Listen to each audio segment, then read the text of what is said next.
You ask Tiger to solve. This deals with linear equations with one unknown. The final result is y equals 10. Let's solve it step by step. Simplify the expression.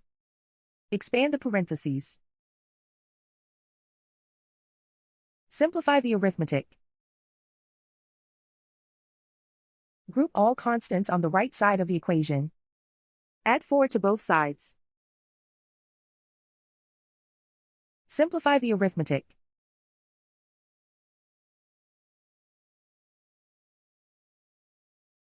Isolate the y. Divide both sides by 4. Simplify the fraction. Find the greatest common factor of the numerator and denominator. Factor out and cancel the greatest common factor. And so the final result is y equals 10.